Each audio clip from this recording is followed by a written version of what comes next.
Esiet sveicināti kursa pašvērtības koeficients pirmajā nodarbībā, un šī ir atvērtā nodarbība, kuru es piedāvāju arī, kuri grib vienkārši patestēt, paskatīties, kā tad te notiek. Un šeit ir arī dalībnieki, kuri jau ir nolēmuši, ka ies tālāk, būs kopā ar mani vismaz 4 mēnešus. Un, lai šeit arī ir maksas un bezmaksas dalībnieki, mums visiem ir kopīgs mērķis, un tāpēc uzrakstiet, kāds ir jūsu mērķis vai nu šim kursam, ja, kuras iet uz šo kursu, vai nu šim webināram. Kāds ir jūsu mērķis? Ko jūs gribat no šī kursa vai no šī webināra? Veltīsim tam pāris minūtes, kamēr varbūt vēl kāds pieslēgsies. Jo, kā jau es teicu, maksas kursam ir pāri 50, bezmaksas ap 100, varbūt vēl kāds pieslēgsies. Tāpēc pagaidīsim, un pa to laiku jūs jau varat uzrakstīt, ko es gribu, kāpēc es esmu šajā kursā, kāpēc es esmu šajā webinārā, ko es gribu, varbūt vienkārši ienācu darīt, nav ko 5 minūtes līdz filmai palicis, ieslēdzu, paskatīšos, ko te mūldēs, varbūt neinteresēs, izslēgšu ārā. Varbūt vispār es gribu, lai man jau no vienas nodarbības pils uzceļās. Ja? Mazums visādies jau var būt. Tāpēc uzrakstiet, kāds mērķis. Čatā arī varbūt kāds var uzrakstīt, lai es saprotu, ka tas čatiņš man strādā.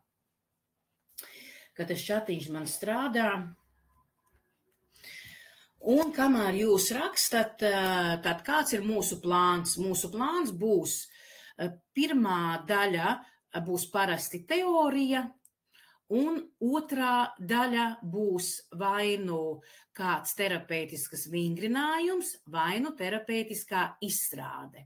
Ja, terapeitiskās izstrādes. Pārsvarā jau, protams, pašā kursā mums būs terapeitiskās izstrādes un terapeitiskie vingrinājumi, tie būs vairāk pie papildu materiāliem. Mums arī šodien būs viena daļiņa teorijā, tad 10 minūtes pārtraukums, un tad būs jums tāds terapeitisks vingrinājums.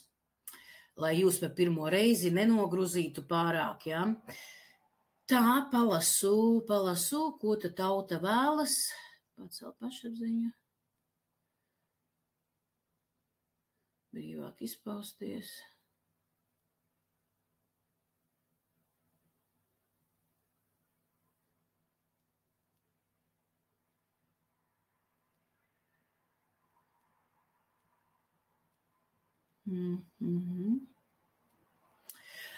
Jā, un sev varat uzrakstīt uz savām lapiņām vai, kas jau ir kursā savās dienas grāmatās, atbildat uz jautājumu, kāpēc? Kāpēc? Kāpēc tu gribi izprast sevi? Kāpēc tu gribi iepazīt sevi? Kāpēc tu gribi celt savu pašvērtējumu? Kāpēc? Priekš kam tev tas? Darīt nav ko. Daba mums ir iedevusi tādu mehānismu kā zemes pašvērtējums, a jūs viņu celt taisaties. Priekš kam? Jā, tātad uzraksti sev, kāpēc? Priekš kam tev to vajag?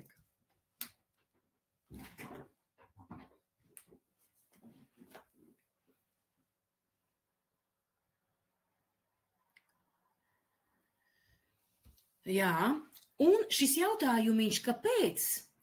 To jūs varat uzdot zem katras jūsu atbildētās atbildes. To mēs tagad te nedarīsim, ja, šī webināra ietveros, bet to, ko jūs uzrakstījāt, katrai atbildēji prasīt, kāpēc. Ja, un beigās sanāks viena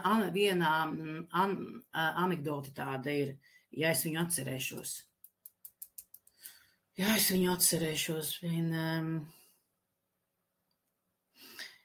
Nu, piemēram, 2 pērķi satiekās, ja? Viens strādā, a otrs nestrādā un ēd banānus, jā. Otrs nestrādā un ēd banānus. Un tas viens saka tam gribēs teikt pērtiķim, ko tu nestrādā? Nu, nopelnītu tur naudu, jā.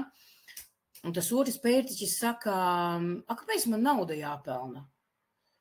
Tas saka, nu ko, lidmašīnu nopirktu, nu. Kāpēc man vajag pirkt lidmašīnu? Nu, ko aizbrauktu tur uz Havaju salām aizlidotu, jā, tur Palmas Beach, jā. Tas otrs pērtiķis, kāpēc man vajag lidot tur, kur Palmas Beach, tur, nu, kāpēc? Nu, ko aizlidotu tur, gulētu zem palmas, banānus ēstu. Tas pērtiķis saka, es jau tāpat banānus ēdu.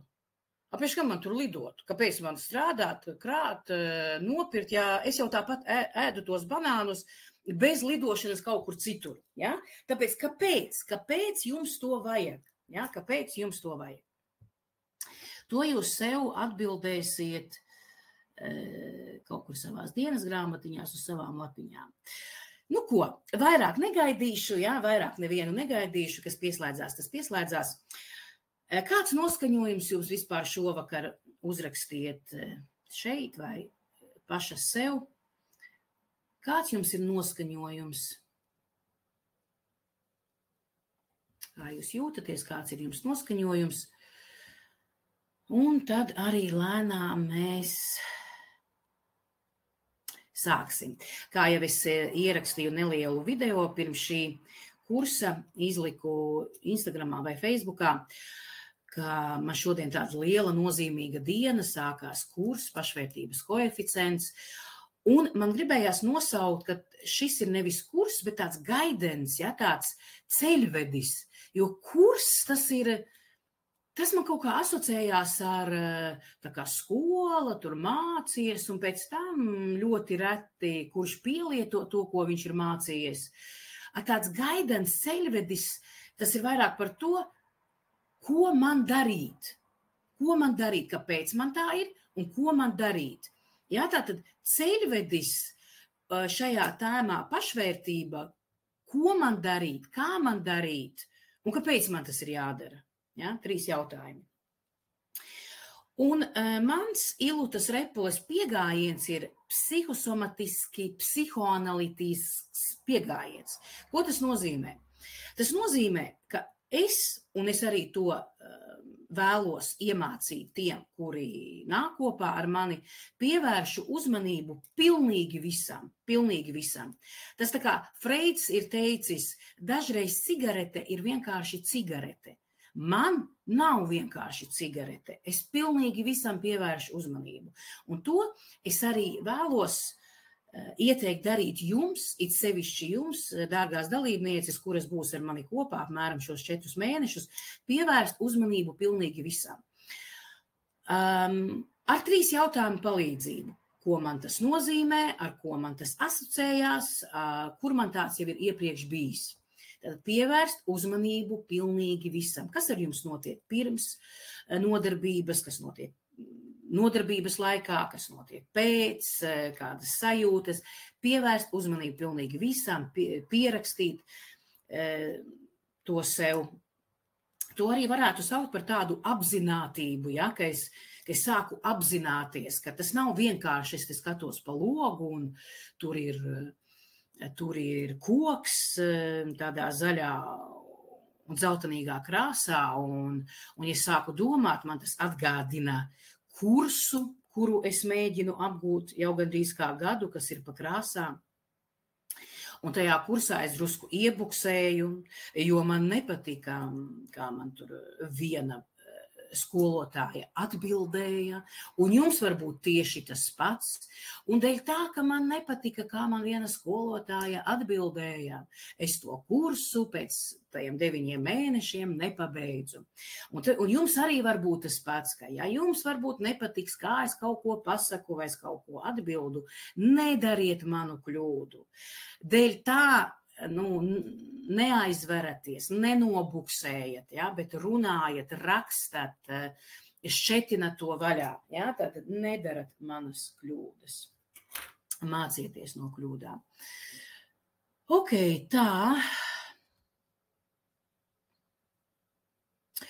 Ko lai vēl brīdināt?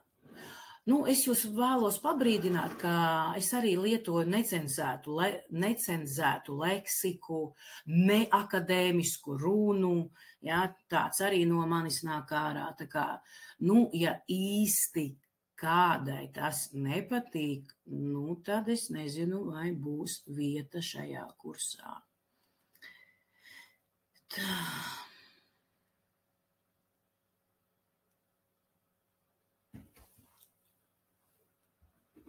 Par leksiku. Labi. Ok, nestiepjam gumiju,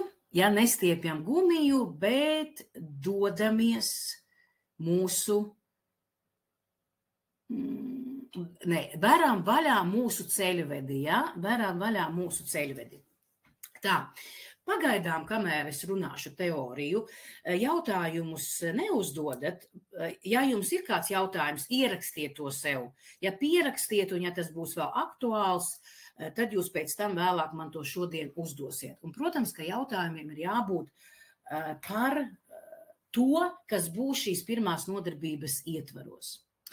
Tā, vēlreiz paskatos, 47 pieslēgušies. Tā. Gribētos, lai vismaz lielākā daļa ir tie, kuri ir atmaksājuši, bet, obligēšanu nekādu nav. Ja? Es jau jums slēgtajā grupā ieliku video, kā ir šajā kursā ar mājas darbiem un visu pārējo.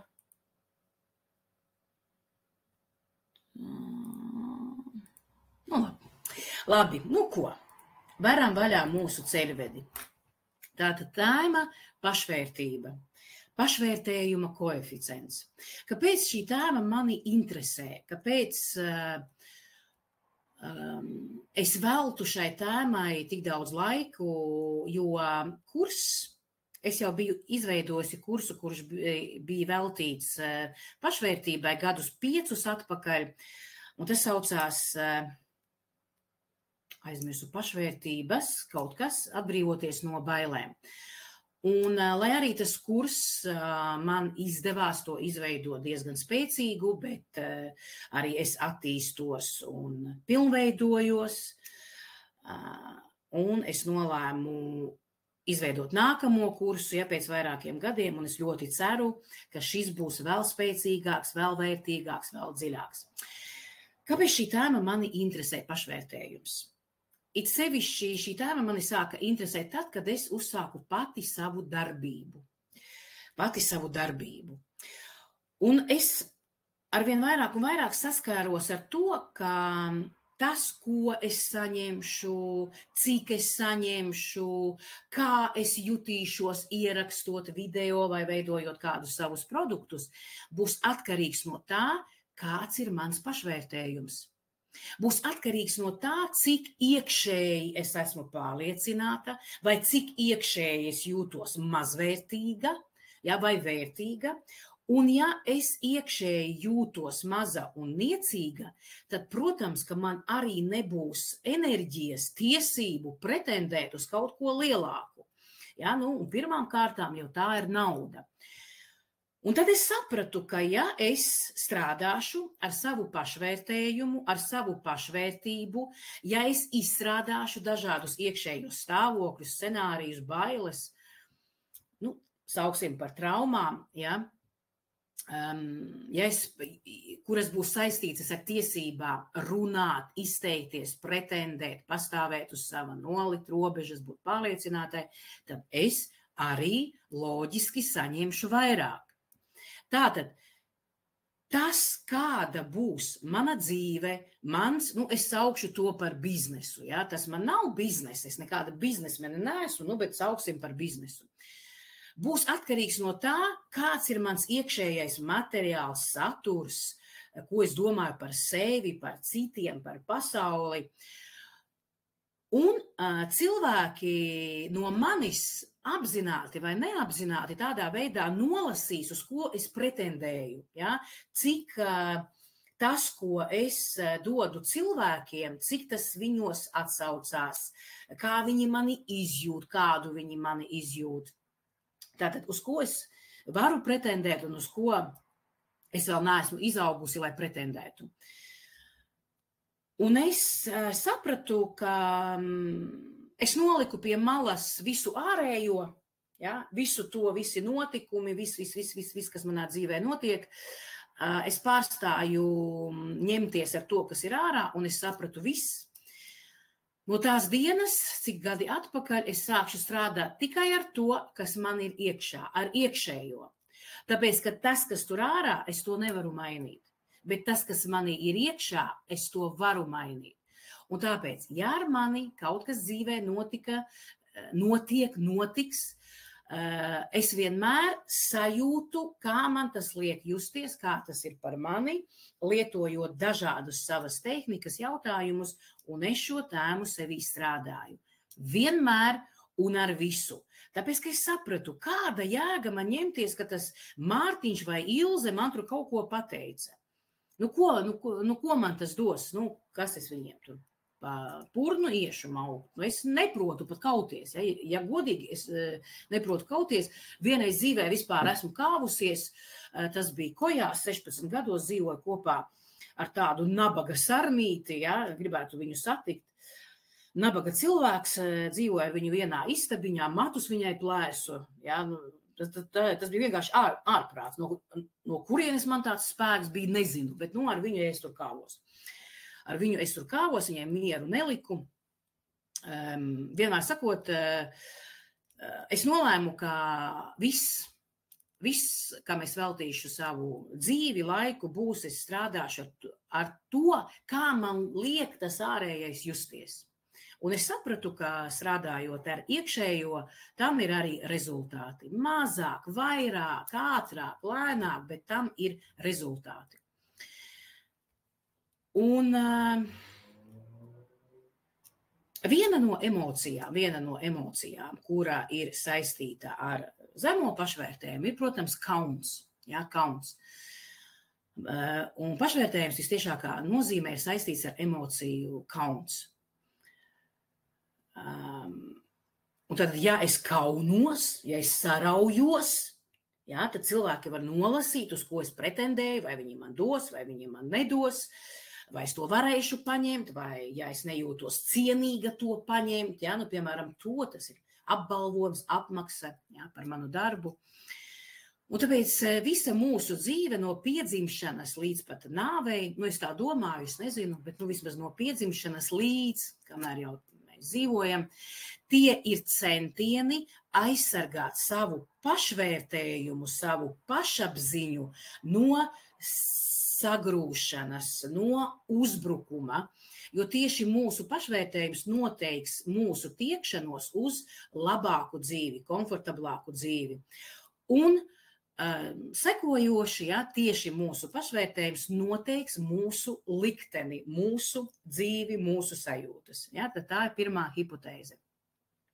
Ka mūsu pašvērtējums nosaka mūsu likteni, dzīvi. Un tas, kā mēs iekšēji jūtamies, noteiks to, kā mēs ārēji dzīvosim. No mūsu pašvērtējuma ir atkarīgs tas, kādas būs mūsu attiecības, vīrieti, sievieti vai ar citiem cilvēkiem. No mūsu pašvērtējums ietekmēs to, kamī mēs iemīlēsimies, kāda būs mums vai nebūs mums ģimenes. Jo bieži sievietei zemes pašvērtējums tiek uzturēts vēl ar domu, ka es neesmu tā vērta, lai mīlētu, es neesmu tik skaista vai tik tieva vai tik resna, lai mani mīlētu. Protams, ka tas viss valkās līdzi mums no bērnības, ja, ka tur tās meitenītes vai viedoklis nebija svarīgs, vai viņas izskatam nepievērsa uzmanību. Bet tā jau ir liela tēma, ko mēs arī šī kursa laikā skatīsim un strādāsim ar to. Vai cilvēks ar zemu pašvērtējumu var sasniegt panākumus? Bet, protams, kāpēc ne? Bet cik grūti viņam nāksies to darīt? Un tieši šis sasniegums cilvēkam, tad cilvēks ar zemu pašvērtējumu gribēs sasniegt dažādu iemeslu pēc. Lai kļūtu redzams, lai parādītu mammai, ka viņa nav par velti mani dzemdējusi, vai, piemēram, tāpēc cilvēks ar zemu pašvērtējumu sasniedz panākumus nevis no labsajūtas, nevis no labklājības, bet no pārdzīvojumiem, no trauksmes, no bailēm. Ja, tad viņš pastāvīgi var spiest uz adrenalīna gāzes, un tādi cilvēki, protams, ka viņi var daudz ko dzīvē sasniegt, bet no kāda stāvokļa, kādā stāvoklī viņi atradīsies? Viņi atradīsies pastāvīgā stresā, bailēs un skrējienā pēc tā burkāna sev priekšā. Mēdz arī būt tā, ka cilvēks, kurš ir gudrs, spējīgs, bet viņš nespēja realizēt savas prasmes dēļ zemā pašvērtējuma. Viņš redz tur kādu darba piedāvājumu un it kā pēc visiem kritērijiem viņš tam atbilst. Bet dēļ tā, ka viņam ir zems pašvērtējums, viņš nevar aizsūtīt savu CV, ja, jo iekšēji, tātad viņa iekšējais saturs, sajūtas, domas, pārliecības, viņa galvā ir tās, ka viņš nav cienīgs saņemt šo amatu, ka viņš nav cienīgs tādā krēslā sēdēt, ja. Varbūt viņš bija mazs, tur iesēdās vecstāva krēslā un vecstāvs, ko te ielīdi manā vietā ārā no šejienes? Vēl varbūt, piemēram, tāds variants, ka priekšniekam ir zems pašvērtējums, un blakus tādam priekšniekam cilvēkam būs ļoti grūti profesionāli augt. Šis priekšnieks ar to zemo pašvērtējumu, viņš zemapziņas līmenī jutīs tādus draudus, un viņš sabotēs jebkurā darbinieka mēģinājumu kāpt pa karjeras kāpnē. Un ne par velti skaudību jūt tieši cilvēki ar zemu pašvērtējumu vai ļoti augstu pašvērtējumu. Jo cilvēks ar tādu skaudības domāšanu, ja, viņš ir pārliecināts, ka visiem nepietiks, ka viņš nekad tāds nebūs.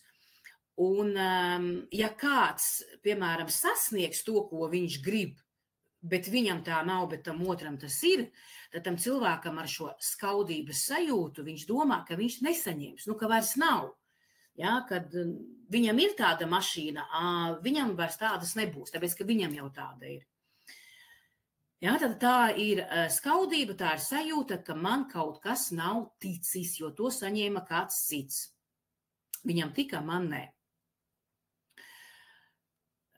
Cilvēks ar adekvātu pašvērtējumu, viņš sev ļauj būt laimīgam, mierīgam, viņš var raudāt, smieties, viņš zina, ka tas, kas viņam būs vajadzīgs, viņš to saņems, vai arī, ja viņš nesaņems, viņš no tā nenomirs, viņš neliks pa galvu, pa kaklu, ja.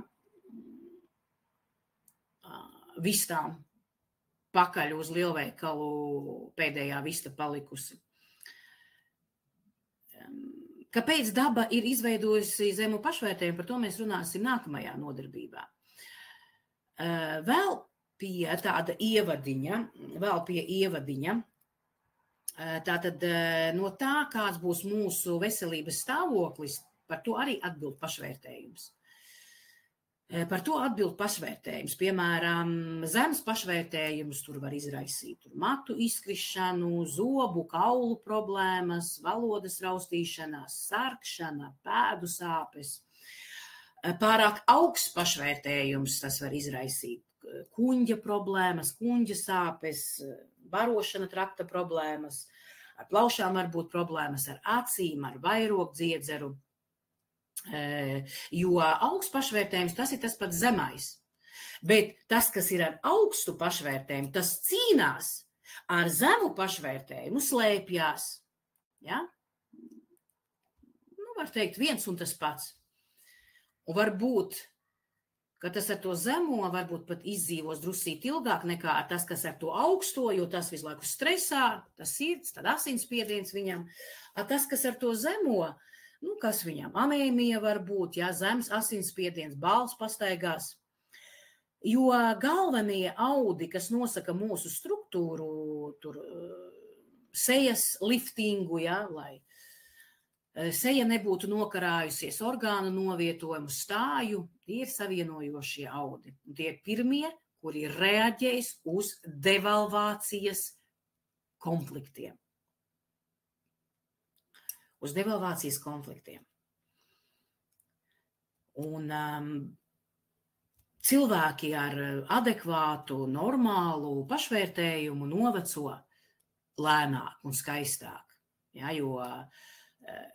jo ilgāk cilvēks jūt, ka viņš ir šai pasaulē vajadzīgs, intelektuāli, profesionāli, ka viņš ir vajadzīgs sabiedrībai, jo lēnāk viņš noveco.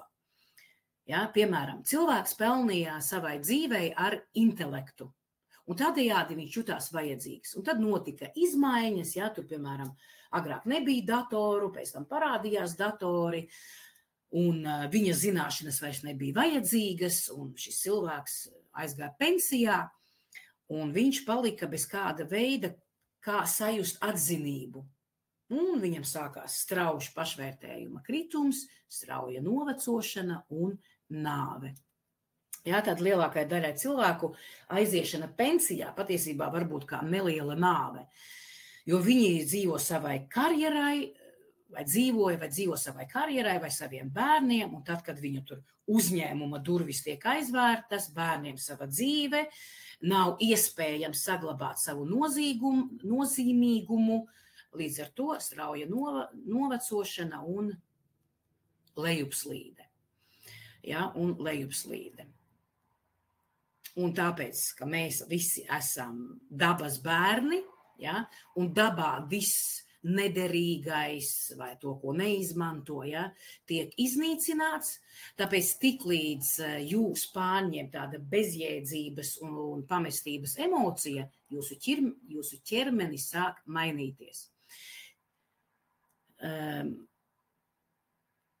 Lai arī zemes pašvērtējums ir dabas gudrākā ideja, ja, un šajā kursā mēs aplūkosim šo noslēpumu, tos slazdus, kāpēc tā ir dabas gudrākā ideja, kā arī iezīmēsim sev ceļu, ja, uz mierīgu un pilnvērtīgu dzīvi.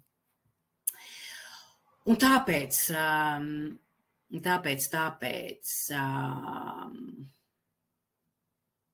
lai mums būtu ar mūsu psiholoģisko un fizisko veselību viss kārtībā, mums ir jābūt spējai adekvāti novērtēt sevi, savu rīcību, savus rezultātus, rūpēties par sevi, nepārpūlēties. Mums ir jābūt spējai valdīt par savu rīcību atbilstoši likumam, ja, un sabiedrības normām, jābūt spējai plānot, realizēt savus plānus, jābūt spējai mainīt, izmainīt savus uzvedības un domāšanas modeļus. Un tā, dārgie draugi, tā,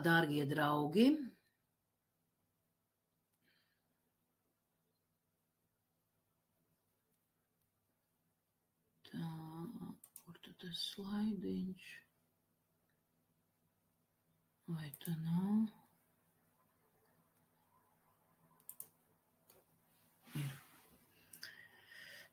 Ir.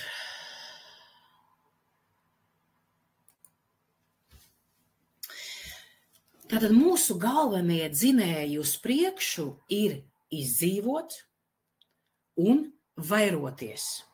Tātad turpināt sevi laikā.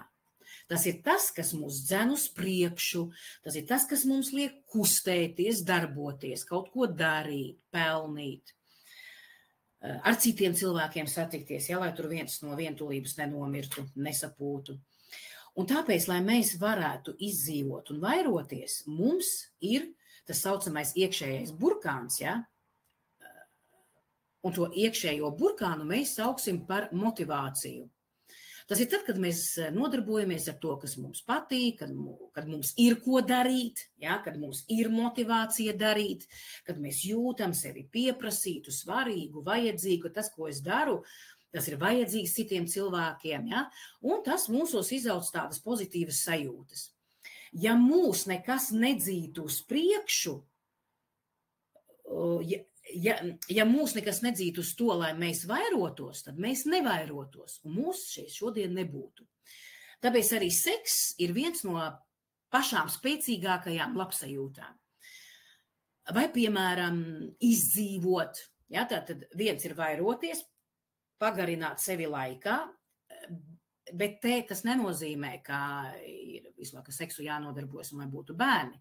Pagarināt sevi laikā var arī grāmatas izdot, ja, kaut ko radīt. Ja, tad jebkas, to, ko es radu, bērnus radu, kādu produktu radu, ja, tad vairoties, vairot. Un otrs, tas ir izdzīvot. Ja.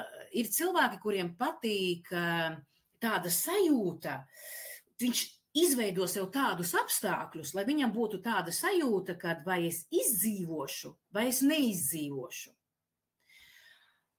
Un tas, cilvēki, piemēram, kuriem patīk ekstrēmi sporta veidi, jā, viņiem to vajag, lai viņi sajūtu, kad izdzīvot.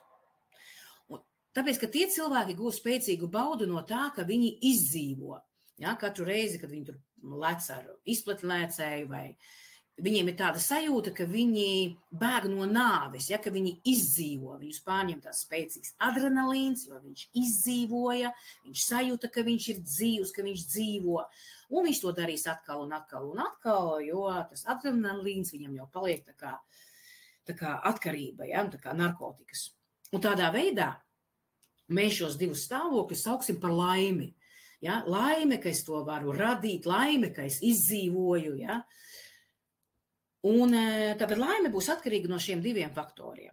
Ir grūti būt laimīgam, ja tu neesi ar kaut ko aizņemts, ar ko tev patīk darīt, radīt, vai ēst, taisīt. Tas jau ir arī radīt, vai puķu dobi savu izveidot, ja? Radīt.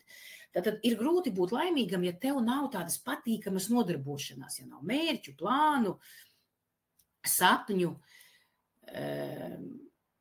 jo tad daba domā, tev nav jādzīvo, tu nevairojies. Kā es teicu, pie vairošanās tas nav tikai bērni, ja? Tas ir kaut ko es izveidoju sabiedrībai. Tad tu nepapildini sevi laikā. Bet mūsdienās šie stāvokļi izdzīvošanā ieņem jau citas formas. Piemēram, ja agrāk vajadzēja izdzīvot, tiešām vajadzēja izdzīvot. Jā, tur, piemēram, dzīvo alā. Jā, tētis, mamma, bērns. Mamma sako ugunskuram pakaļ, lai tas neizdziest. Tētis aizgāja pakaļ uz savannu pēc ēdiena. Un ja tētis neatnesīs ēdienu, tad tā ģimene neizdzīvos. Tad toreiz bija svarīgi izdzīvošanai ēdiens. Šodien šis izdzīvošanas veids ir mainījies. Šodien mums vajag strādāt, pilnveidoties, attīstīties, atjaunot savas prasmes, lai izdzīvotu. Piemēram, ja šodien vīrietis izveido kādu biznesu, projektu, ar kaut ko nodarbojas, viņš kaut ko rada, viņš jūt tieši tādas pašas emocijas, kā tas vīrietis, kurš dzīvoja toreiz alu laikos. Ja, viņš aizgāja uz savannu, noķēra to mamutu un sadalīja uz pusēm, atvilka uz alu. Un vīrietis, kurš rāda, kurš nodarbojas ar biznesu, viņam ir tādas pašas sajūtas, tikai tā forma ir mainījusies. Un atbilstoši vīrietis, kurš nenodarbojās ar izdzīvošanu mūsdienu interpretācijā, viņš no šīs sajūtas ir atdalīts. Kā to pārbaudīt? Ļoti vienkārši. Ja vīrietis tā vietā, lai darītu kaut ko nozīmīgu, viņš sēž mājās divānā vai svīst ofisā, tad viņš arī iekšēji jūtās kā sūda gabals, jo viņš neizpilda šo izdzīvošanas programmu, viņš nav atnesis mamotu. Ja, viņš nav izmantojis vīrieša spēku, ja, lai noķertu, iekarotu, iegūtu. Viņš ir nosēdējis ofisā, papīriņus parakstījis, un viss. Tad viņš savu spēku nav pielietojis. Varbūt viņš pielieto spēku kādu mēbeli ofisā, pārlēkt vai aiziet uz toleti, izspiest kaku ārā. Tādā veidā viņš to spēku pielieto. Un tāpēc civilizācija tādā veidā ir noteikusi, ka tagad nav varbūt noteikti jādara kaut kas varonīgs, lai izdzīvotu. Ja? Un tāpēc daudzi cilvēki saka, es tur sēžu ofisā, garlaicīgi nezinu, ar ko nodarboties, dzīvē nav jēgas. Un pats vienkāršākais veids, kā ieslēgt sevī tādu dzīvot gribu, ir pārgājienos aiziet, ja, paņemt līdzi maz pārtikas, aiziet pārgājienā, tur uz citotām dienām uzreiz ieslēgsies izdzīvošanas funkcija. Ja, tāpēc saka, ka krīze nav trauma, bet krīze tas ir dzinējs uz priekšu, uz augšu, tāpēc, kad ieslēdzās izdzīvošanas funkcijas, man ir jāizdzīvo. Ja, es negribu nomirt, tad man ir kaut kas jādara, un man ir ieslēdzās šīs funkcijas, nāk idejas, ja, gribās vairāk darīt, ja, jo krīze ar pilnu vēderu jau īpaši negribās darīt. Ar pilnu vēderu pa savānu nepaskraidīsim. Ja, tāpēc vienkārši pārbaudīt, aiziet pārgājienā, paņemt maz līdzi pārtikas, uzreiz ieslēgsies visas izdzīvošanas funkcijas. Tātad pamata funkcija ir izdzīvot un vairoties. Un tad mums ir mūsu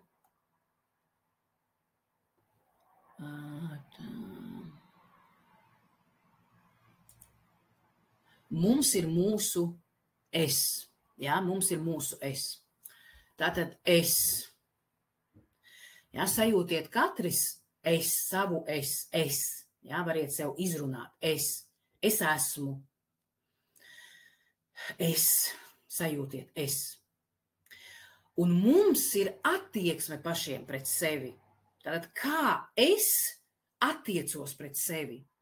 Kā es tagad attiecos pret sevi? Nu, piemēram, es attiecos slikti, tāpēc, ka es gribu dzert, bet es nepadzeros, ja, un es paņemu padzerties. Es to noriju.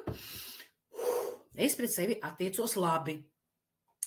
Vai, piemēram, tu tur sēdi, tev ir nekomfortabli sēdēt. Ja, tu gribētu atlaisties, tad tu neatlaidies, tu šitā. Tātad es attiecos slikti pret sevi. Ja, tad kā es attiecos pret sevi? Un ja mēs uzskatām, ka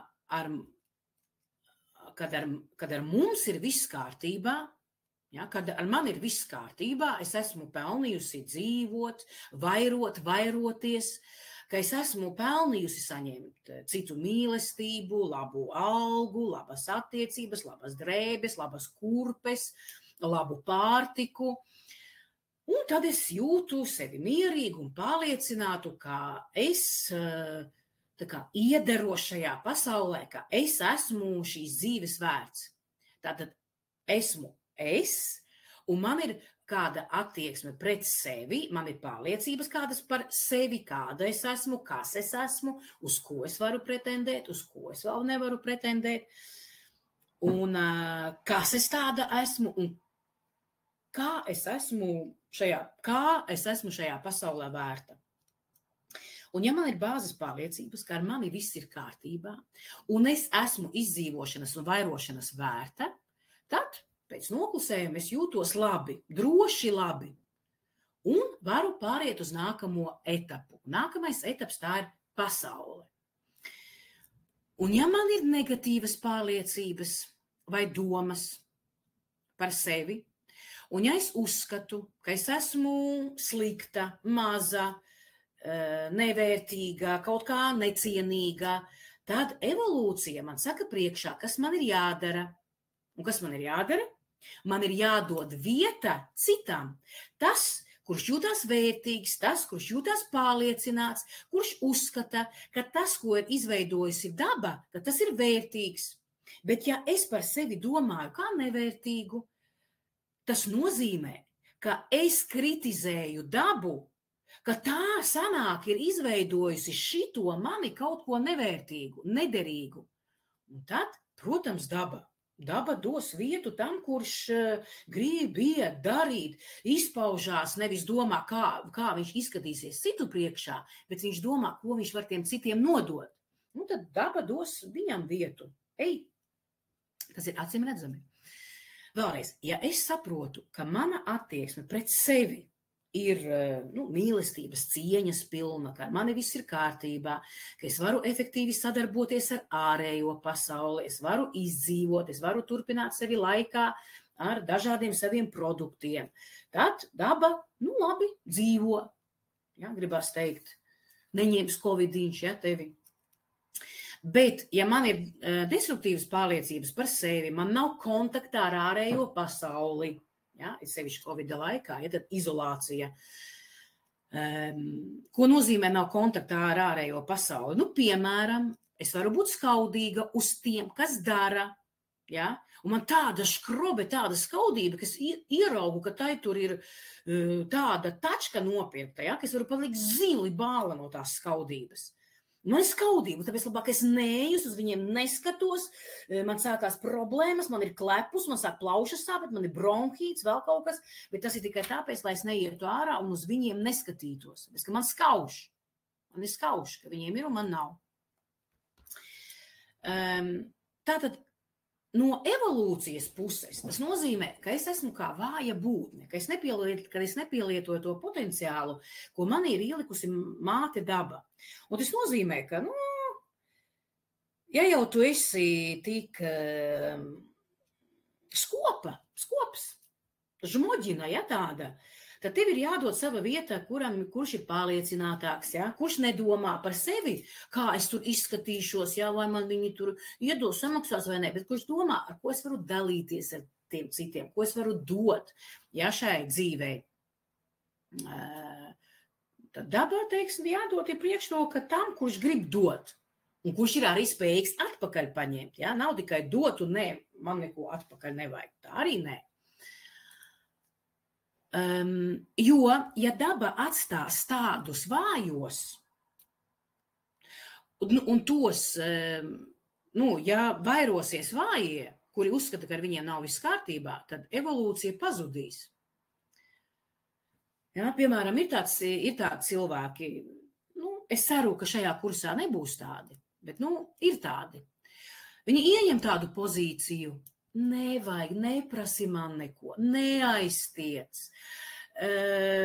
Es te klusiņām atnākšu uz webināriņu, pasēdēšu, paklausīšos, es tā dziļi nepārliecināts sociofobs, ja, netraucē mani, neprasi taču man neko, nelien, tā kliec mani mierā. Es esmu atnākusi uz šo kursu, lai saņemtu zināšanas, kuras es varbūt lietošu pēc 30, 40 gadiem. Es viņus paņemšu, ielikšu skapītī, bet es ar viņām neko nedarīšu, tāpēc man kauns. Man mamma, tēti pret mani slikti izturējās bērnībā, ja, un man ir iemesls neiet, nemēģināt sevi, nerādīt, ja, leksika mana ieslēgsies, hujovī vecāki man, ja, nē. Tagad nē. Pēc 30-40 gadiem tad jā. Tad jā, ka jau būs kuņģis izgriezts, ja?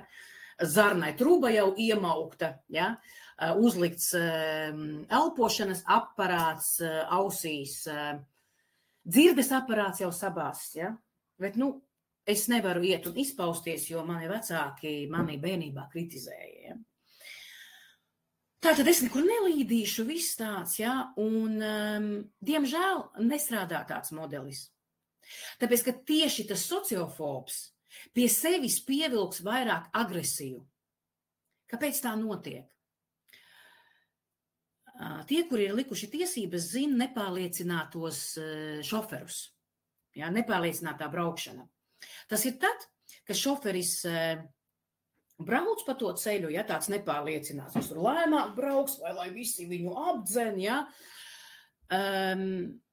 Tāpēc viņa braukšana nav pārliecināta, bet uz ielas ir jābūt adekvāti, ar adekvātu pārliecību. Jo lai citi braucēji varētu saprast, ko no tevis sagaidīt, ja?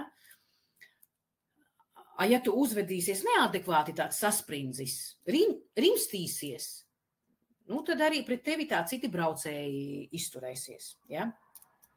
Vai arī tu bremzē, kur jābrauc, visi jau sākuši braukt, ja, tur laid citus garām. Ja, tātad nepārliecinātais laiž garām un traucē kustībai. Ja. Viņam tā liekas, ka viņš palīdz, ka tā ir labāk, bet patiesībā viņš nepalīdz, viņš dara pretējo, viņš ierobežo kustību. Un tieši tas pats notiek ar nepārliecinātu cilvēku, kurš domā, ka ja viņš kurš domā, ka ja visa kustība viņam paies garām, tad būs labi, bet sanāk tieši pretēji. Pret viņu citi sāk aizķerties. Kāpēc tā notiek? Tāpēc, ka starp mums ir dabīgās atlases mehānisms, ja? Starp mums ir dabīgās atlases mehānisms.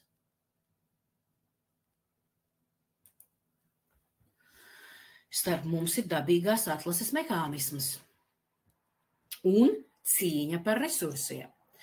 Un dabīgās atlases jēga ir tajā, ka vājākajam ir jādod savi resursi spēcīgākajam, ja, lai tas tos paņemtu un vairotu un nodotu tālāk spēcīgus gēnus.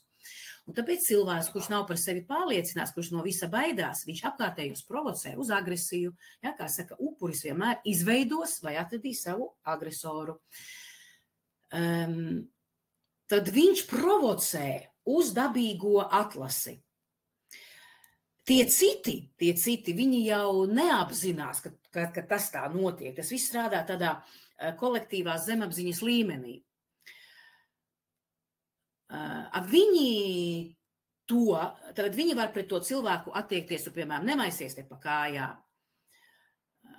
Vai viņi sev to apskaidro, tāpēc, ka tas Pēteris ir losis, tāpēc mēs pret viņu tā arī attiecamies. Tāpēc jums neizdosies aizbēgt no visa, jums neizdosies visu dzīvi slēpties un būt laimīgam. Ja, es te kaktiņā pasēdēšu, es te tikai atnācu uz kursu informāciju paklausīties, man savs kaktiņš, sava vietiņa, viss, ja, es bez avatāra, bez uzvārdiņa, tāds anonimčiks, ja, neaiztiekat mani. Neizdosies būt laimīgam tādā stāvoklī, tāpēc, ka jūs traucēsiet virzības plūsmai, un jūs pastāvīgi kāds aizskars, apvainos, tāpēc, ka jūs ar šīm iekšējām bailēm pievelkat, un tad pat kā suņi, ja, ka jūt, ja, cilvēka bailes. Un cilvēki uzbrūk vārdiski vai fiziski tiem cilvēkiem, kuri atrodas saspringzinājumā, bailēs, upurītī. Un tieši tāpēc jūs neapzināti, ja jums būs zemes pašvērtējums, jūs neapzināti provocēsiet cilvēkus uz konfliktiem. Pat tad, ja jums vispār nebūs nekādas pretenzijas ne pret vienu, es nevienu neaiztieku, pat tad citi cilvēki, kuriem arī ir problēmas ar pašvērtējumu, viņi sevi apliecinās uz jūsu rēķina. Nu, varbūt īsti jau dirst virsū nedirsīs, nemīzīs, bet, metaforiski var dirst un mīst jums virsū, ja? Pazemot, ja? Un jūs grimsiet aizvien dziļāk un dziļāk. Un katra tāda situācija tikai pazeminās jūsu pašvērtējumu, jo jūs visu laiku pretendējat uz kaut ko mazāku. Ja? Uz kaut ko mazāku. Un tāpēc, ja kāds domā, ka viņam sēžot klusi stūrītī izdosies izbēgt no problēmām, tad ir jāsāk tā sevis redzējums mainīt. Tālāk.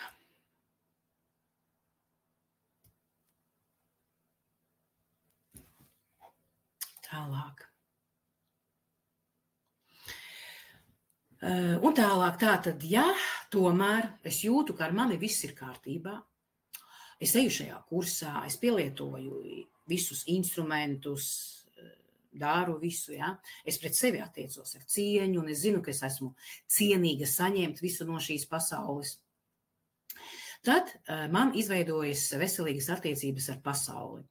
Un, protams, ka ārējā pasaule, tā ir manas iekšējās pasaules projekcija. Tas, ar ko es cīnos ārēji, kad es saku viņi tā uzvedās, viņi ir vainīgi, ir patiesībā manas iekšējās pasaules projekcija uz āru. Es saku, kad ir viņi, patiesībā es cīnos pati ar saviem iekšējiem izveidotajiem tēliem. Tāpēc manas iekšējās pasaules, ārējā pasaule ir manas iekšējās pasaules projekcija. Ja, to, ko es redzu ārā, tas ir patiesībā manī iekšā. Un tāpēc ir ļoti svarīgi, ja es no ārējās pasaules sagaidu draudus, briesmas, apčakarēs, aizvainos, pazemos, nosodīs, uzbruks, tad visdrīzāk es to arī saņemšu. Kāpēc? Ne jau tāpēc, ka pasaule ir slikta, bet tāpēc, ka mums ir tāpēc, ka man ir tāda sadarbības saikne ar viņiem, kas saucas savējais un svešais. Un mēs pastāvīgi translējam pasaulē, kā mēs attiecamies, ja, ko mēs domājam par citiem, ja, kā mēs pret viņu attiecamies. Mēs nododam pasaulē šo saucamo metaziņojumu. Pasaule, tu esi pasaule, ko tu ar mani dari. Un mēs pasakam citiem priekšā, kā viņiem pret mums ir jāattiecās, jo mēs viņus izveidojām savā iztēlē. Mūsos iekšā ir izveidots, ja, tās pārliecības, tas teātrītis, kā tiem ārējiem pret mums būtu jāattiecās, un mēs visu darīsim neapzināti, lai viņi mums tā arī liktu justies, kāds ir tas mūsu iekšējais scenārijs.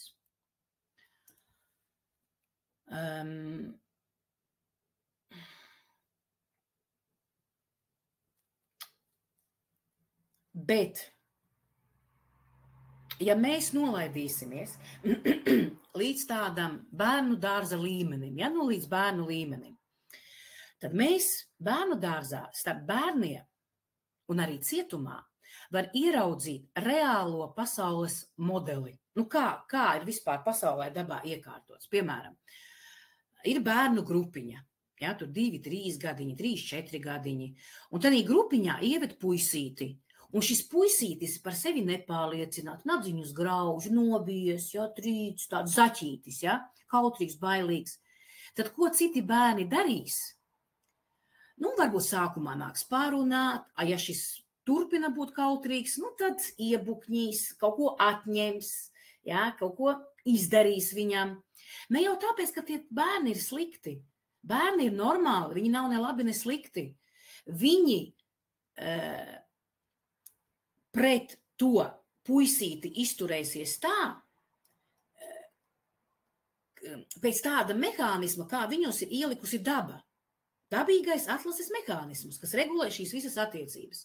Un bērniem šis mehānisms saka priekšā, ka vājākajam ir jādod priekšroka spēcīgākajam. Ja, tad cietumos notiek tas pats. Vājākajam ir jādod vieta spēcīgākajam. Tāpēc bērni ar savu uzmanību, bet uzvedību neapzināti mēģina to vājāko padarīt par atvērtāko, tad atveries, tad parādi savu spēku, tad esi drošāks, lai tu izdzīvotu.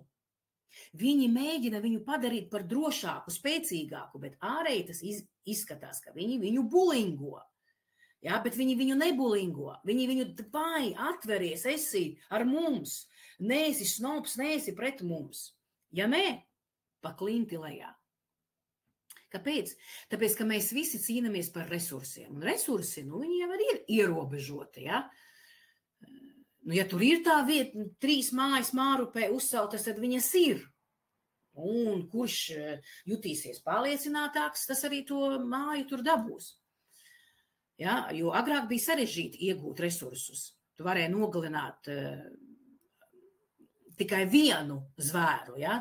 Nevarēja nogalināt vienā dienā 100, tāpēc, ka nebija leduskapja, kur tu karstā vasarā to 100 liksi. Tad varēja vienu nogalināt. Ja, tur nebija tā 100 nogalini, saldētavā saliec un pēc tam gadu neko nedari. Nebija tā. Šodien jau, protams, ka šos resursus mēs jau varam iegūt vienkāršāk. Bet mūsu bērni, ja, tad mazi bērni domā citādāk. Viņiem grupā ieslēdzas šis dabīgās atlases mehānisms. Un viņi ar šo dabīgās atlases mehānismu parāda tam puisītim, meitenītei, ka nebaidies, vai nāc ārā, ja tu gribi izdzīvot, nāc ārā. Mēs tevi bukņīsim tik ilgi, kamēr tu nepiecelsies, kamēr tu neizpaudīsi savu spēku. Vai mēs tev arī visas mantiņas atņemsim. Tad tu vai izdzīvo, vai uz redzēšanos. Un tad, kā mūsdienās izpaudīsies, ja tu neizdzīvo, tad tas bērns, piemēram, neies uz bērnu dārzu, ja, vai uz skolu, tad viņam kājas sāp, tad viņam tas, tāpēc, ka viņš vai nu jūtās mazvērtīgāks šajā grupā, vai pretēji pārāks. Ko es ar tiem, ja, sīkajiem pārāks, ja? Tad varbūt vai viena puse vai otra puse. Tāpēc lielākā daļa no mums, lai izdzīvotu, ir iemācījušies vienu stratēģiju. Kā jūs domājat, kāda ir šī stratēģija, kuru pielieto daudzi cilvēki, lai lai izdzīvotu? Pirmā atbilde, kas jums ienāk, uzrakstiet. Nav pareizu, nepareizu atbilšu, vienkārši, lai mums drusīgi kaut kāds dialogs arī notiek. Es varu pauzi paņemt.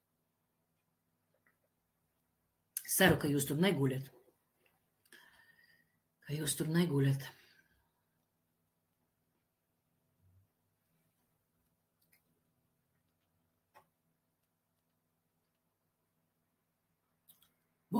Zande, ja? Izdabāt, ja? Tātad Zande mēja izdabāt. Tātad lielākā daļa no mums, lai izdzīvotu, izmanto stratēģiju izdabāt. Es izdabāju, lai mani mīlētu, pieņemtu, atzītu, slavētu, par mani domātu, izdabāšanas stratēģija. Un šī stratēģija ir cilvēkam, kurš domā, ka viņš, piemēram, es viena nespēšu izdzīvot, ja? Man ir vajadzīgs, lai mani pažēlo, ja? Tātad izdabāt, izdabāšana. Bet tad ir jautājums, kā jums liekas, kas tad ir pašvērtējums? Uzmetam idejas, kas tad ir pašvērtējums? Labs pašvērtējums, ja? Uzmetam idejas, parakstām, paņemat pirmo atbildi. Kas tad ir labs pašvērtējums vai pašvērtējums?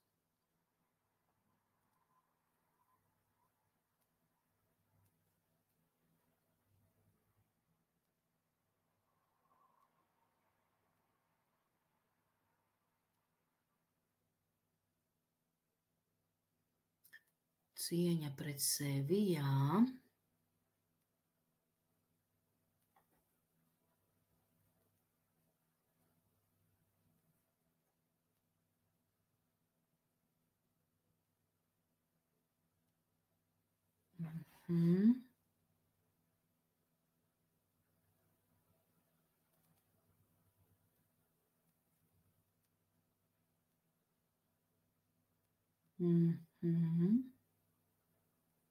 Jā, spēja apzināties savas stiprās puses.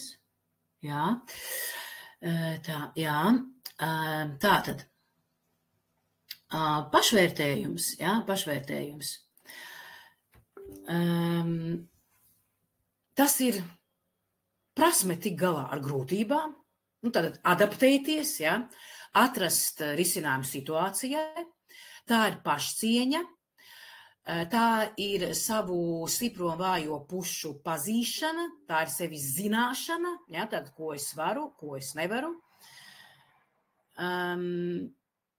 Un pašvērtējums, tā ir arī pieredze. Iepriekšējā pieredze. Es jums piedāvāju nevis vilkt līdzi iepriekšējo pieredzi. Piemēram, jums tur ar kādu ir jāsatiekās, un jums jau ir priekšstats pieredze, kā tur varētu būt. Es jums piedāvāju, tad, kad jūs kaut kur iesiet, jau rītdien, kaut ko darīsiet, nevelkiet līdzi pieredzi. Ko es jums piedāvāju? Veidojiet pieredzi. Nevis ejiet ar veco pieredzi, bet veidojiet jaunu pieredzi. Nevis, kad es tur aiziešu, jā, laikam tur būs tas un tas, laikam tas. Nē, stop. Es iešu tur, lai es iegūtu pieredzi. Lai es veidotu jaunu pieredzi. Ir cilvēki, kuri domā, ka ja viņi tik skaidrībā savu pašvērtējumu, tad dzīve sāks iet kā pa sviestu. Viss būs superīgi. Būs superīgas attiecības, superīgi cilvēki, bet tā tas nav. Kāpēc? Tāpēc, ka pasaule ir mainīga un haotiska. Kurš varēja zināt, ka būs tāds Covid? Mēs nevaram zināt, kas pasaulē tālāk notiks. Un tad mūsu pašvērtējums vairs nebūs svarīgs. Tāpēc pašvērtējums, tā ir prasme tikt galā ar tām grūtībām, kurām mums jāiet cauri, ja, kuras mums sagādā pasaulē, ja teiksim tā. Tātad pašvērtējums tas nozīmē, ka mums ir jāmācās, jāgūst jauna pieredze no dažādām dzīves grūtībām, dažādiem sarežģītiem apstākļiem. Un tad mēs varam kļūt spēcīgāki, pārliecinātāki par sevi. Un jo vairāk šķēršļiem cilvēks tiek pāri, nevis, ka viņš iet pāri tiem šķēršļiem, jā, es jau zinu, ka tur būs tā. Es nezinu, tāpēc, ka divreiz vienā un tajā pašā upē, ja tanī ūdenī nevar iekāpt. Es nezinu, kā būs. Tāpēc es eju, lai es iegūtu šo pieredzi. Un jo vairāk šķēršļiem cilvēks ir ticis pāri, jo spēcīgāks un pārliecinātāks viņš ir kļuvis. Jo problēmas nepastāv, ir mācību stunda, ja, kura mums ir. Tad situācija, tā ir mācību stunda, nevis problēma, bet tā ir mācību stunda.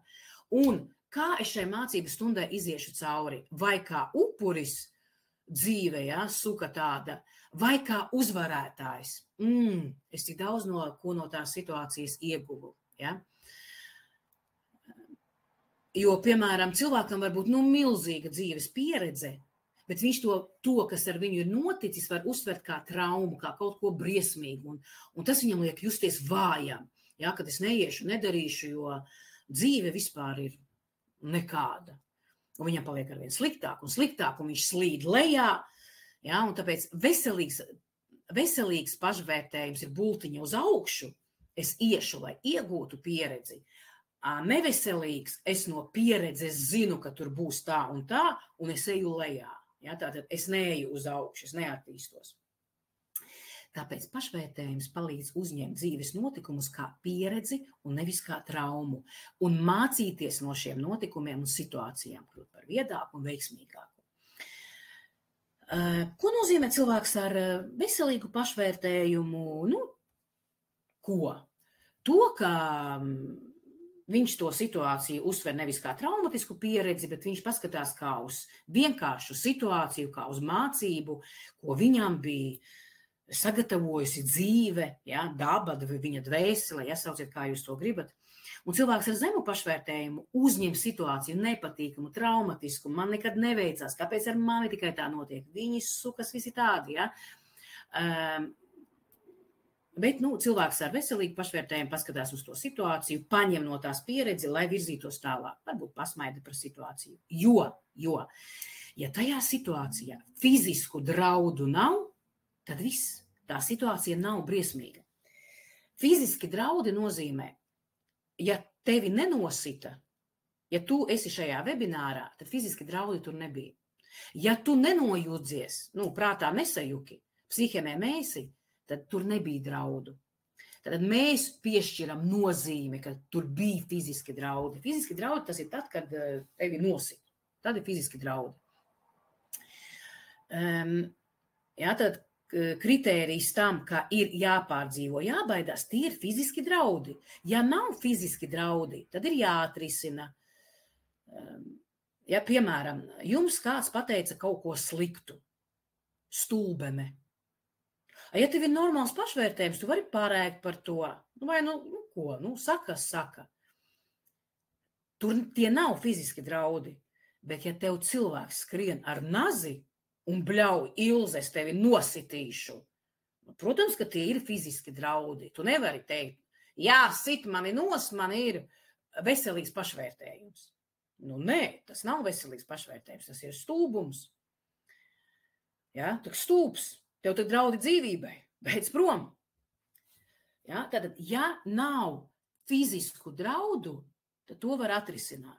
Ja ar nazi liekas virsū, tad ir fiziski draudi, un nav jāsaka, man ir veselīgs pašvērtējums, man Iluta teica, neņem paurī, ja? Tā, pirms es jums iedošu dažas idejas, kā jūtās cilvēks, kuram ar pašvērtību nav kārtībā, kā jūs tur jūtaties, kā jums aizmiguši nesat, degunus neurbinat, uzrakstiet man lūdzu, kā jūs jūtaties, mani dārgie dalībnieki. Mēs pēc kādas, es ceru, ja es pusstundas laikā tikšu ar informāciju galā, tad mēs iesim pārtraukumā, skatīsimies, kā būs. Un otra daļa būs terapeitiskas uzdevums, vingrinājums, pat nezinu, kā to nosaukt.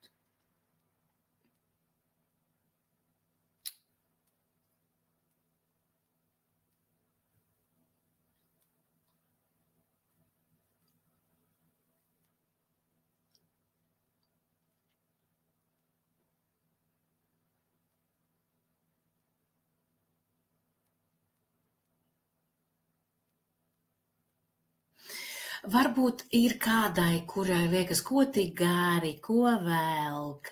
Man arī nepatīk īstenībā. Bet, ziniet, tās, kuras jau ir kursā, vai kuras varbūt pieteiksies, vai pat tad, ja nepieteiksies, jūs atcerēsieties šo informāciju, jums viņa kādreiz noderēs. Jā, tāpēc, velk, jā, ko darīt, pacietieties. Labi.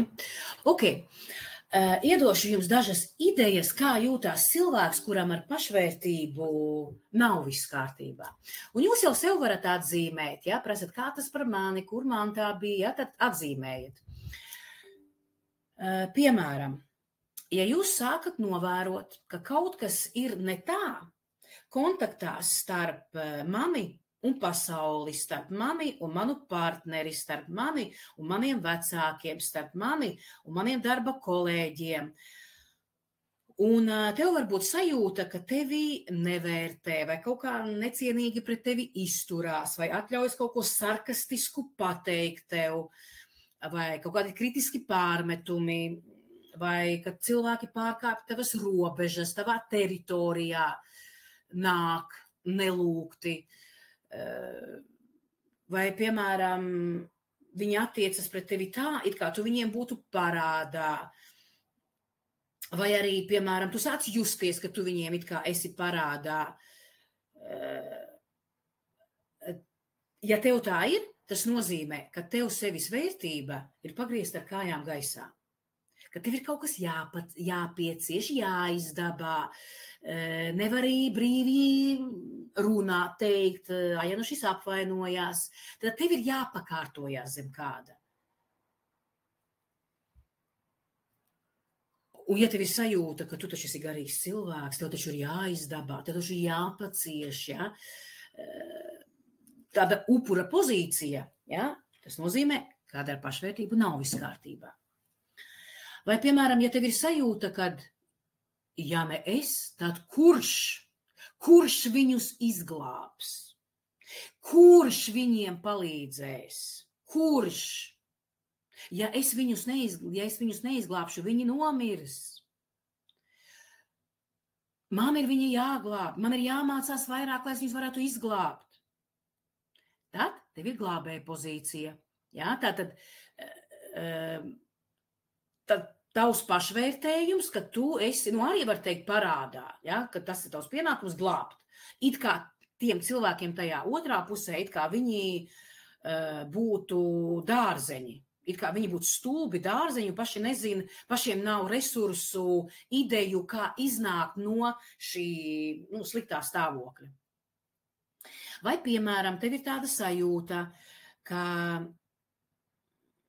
ja tevi atstās, ja no tevis aizies, ja tevi dirst pasūtīs, ja izmainīs, ja, tad viss pasaules sabruks, krāhs, šausmas, briesmas. Tā nevar notikt, tāpēc, ka tu negribi sajusties ar šo savu zemo pašvērtējumu. Ja, ar šo zemo pašvērtējumu. kad viss, ja tā notiks, būs traģēdija, ka tas ir šausmas, ja, kad tā kā ar sūdiem mani aptraipītu. Ka nē, ka manis nevar aiziet, mani nevar pamest, lai es nesajustu šo saucamo te plaušā zemo pašvērtējumu.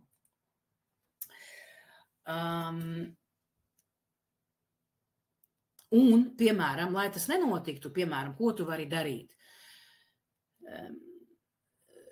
Ja tas kontakts tev ar to otru cilvēku izsaut tādu toksisku sajūtu, tāda, ka nevis, ka tu saņem, bet ka tev ir visu laiku jādara, lai no tevis neaiziet. Tad jāizdabā, jāpiecieš. Un tev ir tāda sajūta, ka tu atdod, piekāpies, atdod. Tāda sajūta, ka tu it kā bremzē realitāti tikai, lai tevi nepamestu, lai tev kaut ko sāpīgu nepateiktu, vai lai tu neizdarītu otram sāpīgi. Šo var salīdzināt ar tādu metaforu. It kā tev iedod glāzi ūdens, saka, dzer, es par tevi rūpējos, es tādā veidā izpaužu mīlestību pret tevi. Bet tu zini, ka tas nav ūdens, bet ka tur ir inde. Un tu apzinies, tu saproti, ka tu nevajag to, ko viņš tev dod, ka tā ir inde. Bet ja tu to neiedzersi, viņš apvainosies, viņš ar tevi nerunās, ja tu neizdarīsi tā, kā viņš grib. Tad tev ir jādzer. Ja? Tad tev ir tāda šoka sajūta, ka tu saproti, ka tu to indi taču nevari dzert. Bet arī nevari atteikties, nevari pateikt nē, nevari pastāvēt par savu. Jo tāpēc, ka tad tu paliksi vispār, ja, bez kontakta, bez tā otra cilvēka. Un šis viss ieved tavu psihi tādā šoka stāvoklī, ka tu vari sevi ieraudzīt tādā nepārtrauktā, atkārtojošā scenārijā, ka tu atdod sevi. Ja, ka tu pastāvīgi esi cerībā, ka būs citādā, ka tu vienu dienu varēsi izrunāt, pateikt, izrunāties, ka tevi sapratīs, ka tevi novērtēs. Un tu visu laiku ceri, ka vienu dienu, kad tu spēsi pateikt, ka vienu dienu kaut kas izmainīsies. Un tas ir tāds bezgalīgs vienas dienas stāvoklis, kas atkārtojas katru dienu. Un tev ir tā sajūta, ka tu tā kā centrifūgā, ja? Ka man tikai drusīt, un es varēšu pateikt, es varēšu nolikt robežas, bet tā diena nekad nepienāk. Ja tev tā ir, tad ar tevi kaut kas ir ne tā, ja? Tad pašvērtējums klibo. Vai arī ļoti bieži, ja ir šī fundamentālā sajūta, ka sevi nenovērtē, ja? Tad toksiska sajūta, it kā jau es būtu saindējusies, tad toksiska sajūta, it kā pasaule tur tajā pusē nav adekvāta. Vai es esmu kaut kāda neadekvāta? Vai, piemēram, tas otrs saka, ka tur ir melns, bet tu redzi, ka tas ir balts. Mēs to sauksim par gazlaitingu. Ka tu mēģini pateikt, paskaidrot, ka tā nav, bet tas cilvēks vai tā apkārtējā pasaule tevi nedzird, bet tieši pretēji katru tavu centienu mēģina apgriezt kājām gaisā. Ka tas, ko tu dari, ka tas ir kaut kas neadekvāts, un tu jau pati sāc šaubīties, un varbūt tiešām.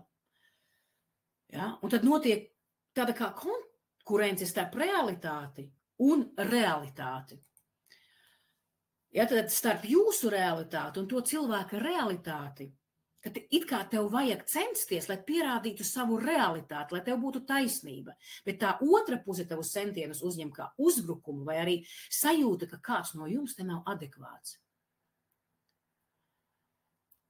Un par cik tādā kontakta formā var tikt izveidota tikai tad, kad bērns veidojās zem tās ietekmes, kādi viņam cilvēki ir bijuši apkārt, ja, no tām emocionālajām traumām, kas nozīmē, ka jūs ar savu rīcību centieniem mēģināt pierādīt pretējo, un tie cilvēki tajā otrajā pusē uz jums grūdīs atpakaļ to savu toksisko sajūtu.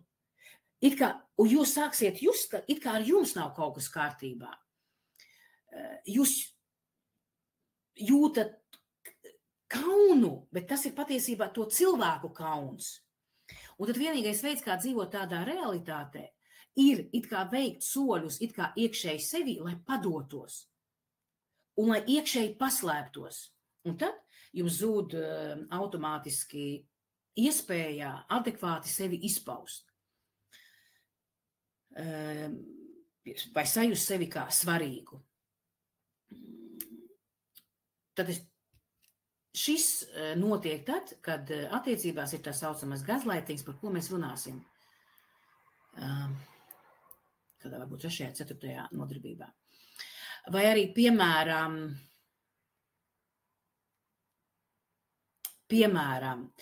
tu vari novērot, ka tu esi tādā stāvoklī, ka tu pats uzbruc, ja? Ka tev vajag uzbrukt, ka tev vajag cīnīties, ka tev vajag pastāvēt par savām robežām, par savu taisnību, ka tu visu laiku esi spriedzē, ka bail, ka tev nebūs taisnība, ka tev vajag pierādīt, ka vajag strīdēties. Ja? Tad tā ir tāda bezgalīga sajūta, it kā tu visu laiku būtu tādā uzbrukumā vai aizsardzības stāvoklī. Jo tikko kā tu atslāpsi, apstāsies, tad kāds atnāks un atņems tev kaut ko. Un ļoti bieži šajā etapā cieš ķermenis, jo šī vajadzība aizstāvēt savu teritoriju, viedokli, pastāvēt par sevi, just savu vietu, savas robežas, tiesības sevi izpaust. Tieši tad šajā scenārijā jums nākas pierādīt, pastāvēt par savām robežām. Un te var veidoties arī dažādas slimības, piemēram, artrīts, vairogdziedzera tēma, arī liekā svara tēma, ja? Lai es varētu pastāvēt par savām robežām. Ja? Un tad sanāk, ka ķermenis it kā kļūst par tādu kā patvērumu, kurā es sāku dzīvot. Un mans ķermenis mani no ārpuses pasargā, anestēzē, lai es nejustu, nomierina, pasargā, aizver, jo tur iekšēji manī atrodas mazs bērns. Un mans ķermenis apkārt dodot tādu subjektīvu aizsardzības sajūtu, palīdz man tādā ziņā norobežoties no tiem, kuri mēģina ielausties manā teritorijā. Un, ja jūs nevarat psihē atrast risinājumu, kā sevi pasargāt, tad atliek ķermenim jums palīdzēt, tāpēc tā metafora par indi, tā ir tāda ļoti runājoša, ja, pamēģiniet tajā iegremdēties, un jūs uzreiz saprasīsies to sajūtu, kā, kad vai nu man ir jāizstāvās, ja, visu laiku, vai man ir jāieņem sevi iekšā tā inde, ko es negribu. Ja, tad jāpiekrīt, kad tam cilvēkam taisnība, vai es taču zinu, ka viņš man to neteica, bet viņš man saka, ka viņš man tā teica. Tad man ir jāieņem sevi iekšā viņa teiktais, ja tā kā indi sevi jāieņem. Un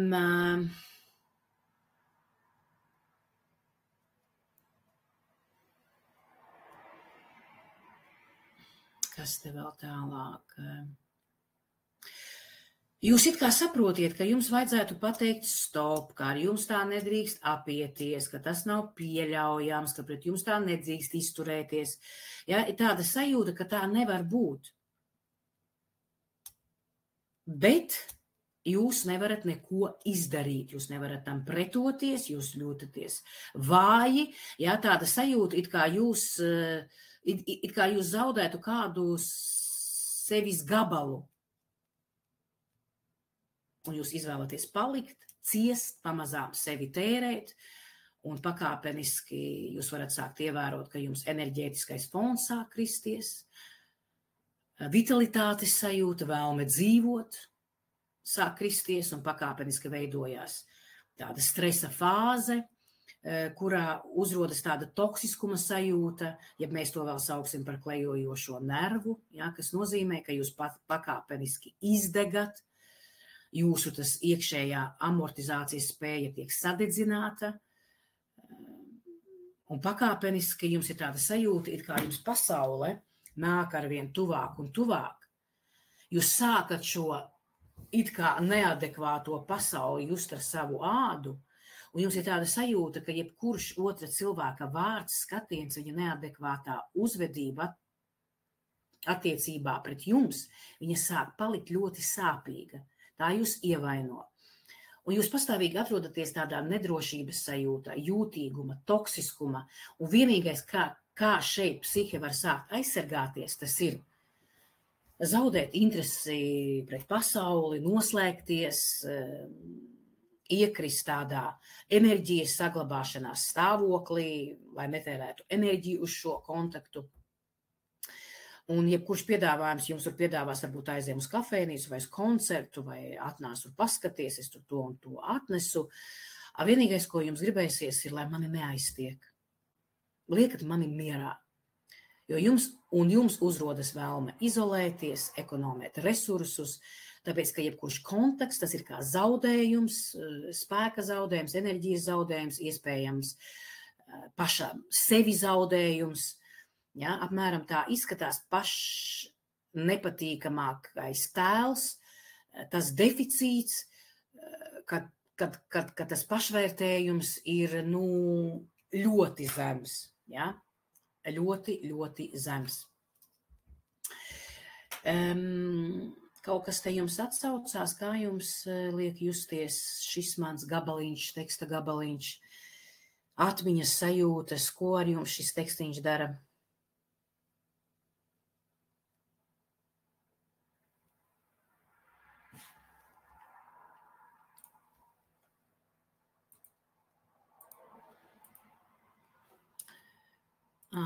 Baigi labi, mums viss iet kā vajag.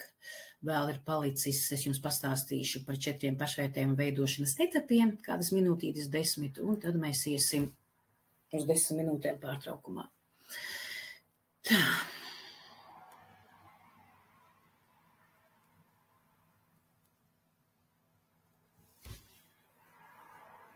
Varbūt ir kāds jautājumiņš, variet pajautāt.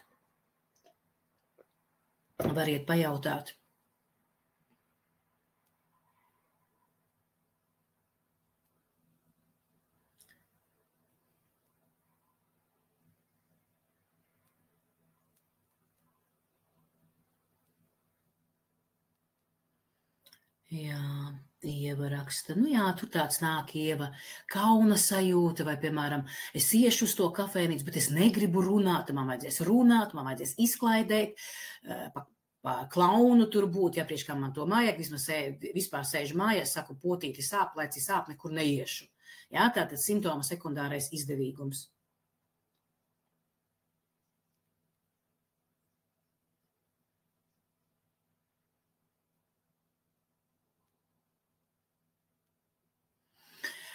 Ok, tā, un pēdējais mums informatīvais gabaliņš palika ir par pašvērtēju 4, ko es 4. neesmu ierakstījusi. Labi. Tā, Ok, tātad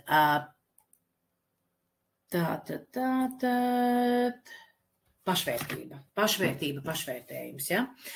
Pašvērtējums veidojas pašos agrākajos slāņos. Tas ir tad, kad bērns, iedomājieties sevi vai savus bērnus, kad bērns jūtās tāds pilnīgi atkailināts. Tas ir tad, kad bērna verbālais slānis vēl nav iedarbināts. Tas ir tad, kad viņš uztver visu tā kā caur sajūtām. Viņš vēl nevar visu saprast, runāt, mentalizēt. Ja? Tas ir tad, kad bērns ir tāds atvērts un viņā viss iesūcās, ja? Kas nāk no vecākiem. Un kad psihe veido pamata bāzes iemeslu seku saikni, un šīs asociācijas ierakstās viņa limbistiskajā sistēmā. Tās ierakstās pārliecību un formulu veidā. Ja? Tāda emociju sajūtu veidā. Un tādā līmenī, kā mēs pēc tam veidojam pasaules uztveri, sajūtas, kā man jājūtās ar mammu, ar tēti, ar vecmāmu, ar kaķi, ar suni, ar trepēm, ar gleznu, ar paklāju, ar grīdu. Ja, un veidojas neironu saites starp smadzenēm. Tas ir tad, kad bērns iesūdz jebkuras emocionālās transakcijas attiecībā pret viņu no to puses, no to cilvēku puses, kuri viņam tajā brīdī ir nozīmīgi, kuri viņam ir apkārt. Un tātad pašvērtējuma veidošanās etapi. Pirmais ir grūtniecības laiks. Grūtniecības laiks. Ja? Tas ir tad, kad jūs esat mammai vēderā.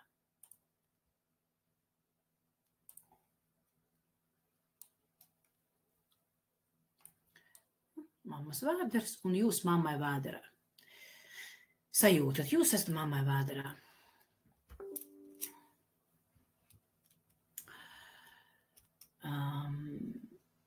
Un atceramies, ka bērnam mamma, tas ir kā liels visus, tā ir visa pasaule. Un, ja mammai tur ir tāda draudi, ja bērns iekšā mammai vēderā un jūt, ka mammai tur ir kādi draudi, ar vīramāti strīdās, ar tēvu, vīru, ar kolēģiem, kaut kas notiek. Bērns jau neredz, kas tur ir. Viņš jūt, viņam tādi signāli nāk, ja, no turienes. Un, ja mammai draud kādas briesmas, tad bērns to uzņem, it kā tas ar viņu notiktu, vai viņš mēģina to mammu glābt. Kā viņš var glābt? Viņš tak nevar iznākt no vēdera ārā ar zobenu un nogalināt. Viņš viņu var glābt, uzņemot uz sevis mammas emocijas. Viņš tad domā tikai uz mazu laiciņu, viņš nedomā. Ja? It kā uz mazu laiciņu, pēc tam izrādās uz visu dzīvi, kamēr viņš neaizies uz psihosomatikas terapiju. Tātad mamma uztraucās, bērns paņem uz sevi, ja, tad caur nabas saiti. Mamma baidās, bērns paņem uz sevi caur nabas saiti. Mamma jūt atstumtību, bērns paņem uz sevi. Nevajadzīgu, tad viss, tad bērns caur nabas saiti un vēl tur caur bija kaut kādu palīdzību, paņem uz sevis. Un pēc tam dzīves laikā šis bērns nevarēs saprast, kāpēc viņš tā jūtās. It kā labs vīrs, tur bērni, viss kārtībā. Kāpēc es jūtos kā nodota? No kurienes man tas? Tad bērns uztver šīs mammas sajūtas, salīp ar viņām kopā, un pēc tam tādā stāvoklī dzīvo, jo viņa smadzenēm šī sajūta ir kā izdzīvošanas sajūta. Jo smadzenēm, ja es jūtu šajā periodā šo sajūtu, un ja es pēc tam piedzimu, izdzīvot, tas nozīmē, ka tas ir viss priekš izdzīvošanas. Ja, tad, lai es izdzīvotu, man tā ir jājūtās. Kā nabagam, kā kroplim, kā vēl tur kaut kam, ja? Man tā ir jājūtās. Jo bērnam līdz 3 gadiem nav sava es. Ja? Viņš ir kā tad savienos tā kā to nabas saiti ar mammu. Viņš jūt, domā to, ko jūt mamma. Visas šīs sajūtas ierakstās bērnā kā izdzīvošanas sajūtas. Ja? Tāpēc vai nu man tā ir jājūtās, tāpēc man šī sajūta ir pazīstama, man tā ir jājūtās, vai pretējais. Es visu dzīvi bēgšu, lai es tā nejustos. Ja? Tātad vai nu man tā ir jājūtās, man ir jāizveido tādas attiecības ar citiem, lai es tā justos, vai es arī bēgšu tikai, lai tā nejustos. Vēl šeit var pievienot, varbūt tas arī bija mans 4. punkts, vēl augstāk, ja, pirms tur mammas un ieņemšanas, ja, grūtniecības laika, ir tas saucamais pieredze. Ja, tā pieredze, mēs to varam saukt vēseles pieredze, dzimtas pieredze, senču pieredze. Ja, tas, kas tai mammai tika nodots, ja, un tad no mammas manī, jeb arī mums katram sava vēseles pieredze. Ja, tas vairs nav nekas ezotērisks, psihiatrijā ar to pielieto.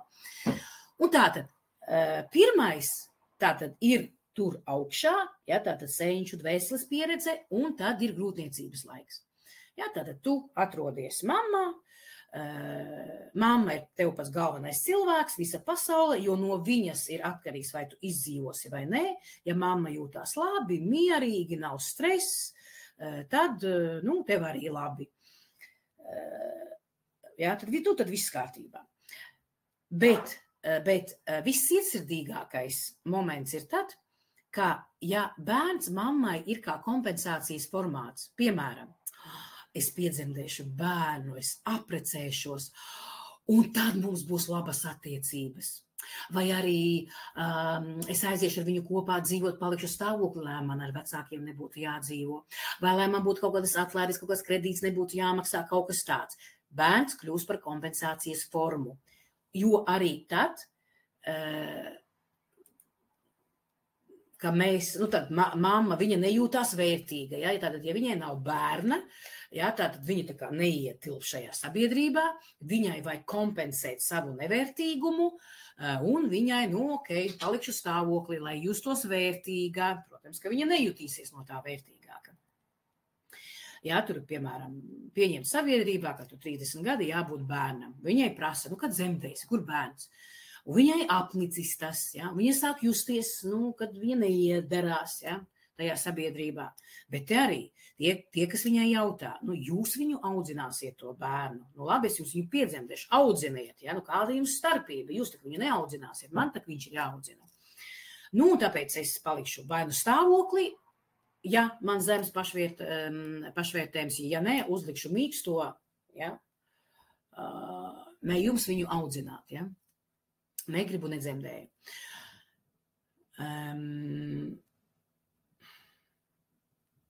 Vai nu arī par abortu. Ja?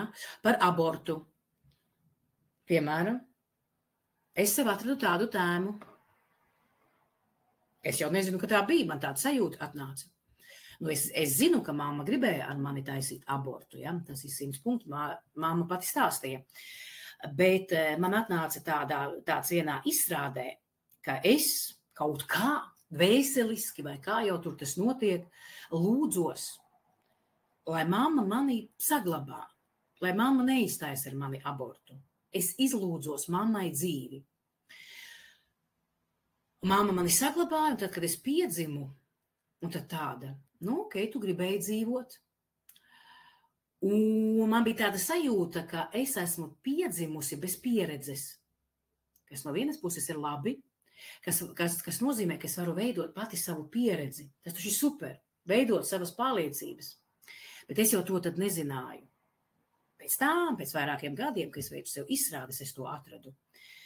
Un es to nezināju, ka es piedzimu kā balta lapa bez pieredzes, kas ir superīgi. Tas nozīmē, ka es varu veidot pati savu pieredzi.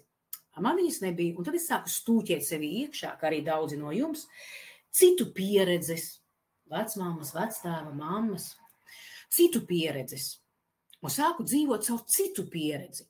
Īstenībā man bija dota tā iespēja pašai veidot savu pieredzi, bet es nezināju, ka tā ir. Ok, nākamais etaps ir bērnība. Ja? Tātad piedzimu. Ja? Tur jau arī vēl gaidīja, kā meiteni piedzima puika, vai gaidīja puiku piedzima meitene, tur jau arī uzreiz ir, skatoties, kā tur tā mamma pret to attieksies, bet, piedzimu, mamma ir, tētis ir, mēs esam viena ģimene, un tad uzrodas viens svarīgs moments. Bez manā attiecībām ar mammu, tad man bija ar viņu 9 mēneši attiecības vēderā, tad man ir attiecības ar tēti, kā tētis pret mani attiecās, kā es pret tēti attiecos. Kā mamma un tētis viens pret otru attiecās, jo atceramies, kur ir bijuši bērnu psihosomatikā, jebkurš bērna simptoms, tās ir attiecības starp mammu un tēti. Ko mamma domā par tēti, kā mamma attiecās pret tēti. Un arī tas pēc tam veidos, kādas būs manas attiecības ar vīriešiem vai sievietēm. Cilvēks var dzīvot ģimenē, kuru viņu mīl, tētis mīl, mamma mīl, viss. Bet tas vēl nav pietiekami. Vēl ir jābūt starp vecākiem, labām attiecībām, kuras mēs kā bērni pēc tam pārņemsim. Un pats negatīvākais ir tad, kad vecāki strīdās un tajā pin bērnu iekšā. Sevišķi tāds jautājumiņš, kurā pusē tu esi, tēta vai mammas. Vai arī meitiņa redzi, es tev dodu konfekti, es tev pērku, tētis tev neko nedod. Slikts tētis. Bet es meitini, man patīk mans tētis, mīlu savu tēti, bet tā mamma, nē, viņš ir slikts tētis. Un tad es to sevi atkārtoju. Jā, mamma, tev taisnība, tētis ir slikts, un tagad mēs pret tēti, un tad, kad es pieaugšu, es izskatīšos kā mužiks, lielā, staigāšu biksēs, pret tēti cīnīsimies. Kaut gan visiem 3 gadiņiem es mīlēju savu tēti. Vai arī pretēji, tētis saka dēlam, redzi, ja, mamma nav mājās, staigā dzērdama apkārt, ja tu viņai neesi svarīgs, ja. Dēls to sev aiz ausa aizliek, nu labi, ka es apprecēšos, es pēc tam savu sievu močīšu, ja, mauka tāda, kur vazājies, viņa līdz veikalam aizgāja. Bērnībā, tāpēc šajā periodā ir svarīgi, lai būtu attiecības starp mammu un tēti, starp tevi un mammu, tevi un tēti. Ja tā viss ir, tad viss ir kārtībā. Bet, protams, reti, ka tā ir. Reti, protams, ka tā ir. Un, ja jau man ir psihosomatiskais piegājiens, tad, kas man te atnāca viens no dermatīta konfliktiem, ir tēva noniecināšana, sava tēva noniecināšana, bērna tēva noniecināšana, ja, kad tiek noniecināts mans tēvs. Tālāk jau ir pusauģa gadi, tad no sākuma bērnam ir svarīgi viss, kas notiek ģimenē, vēl ārējā pasaule viņam ir tāla, viņš nezina, kas tur notiek, viņam ir svarīgi, kas notiek ģimenē.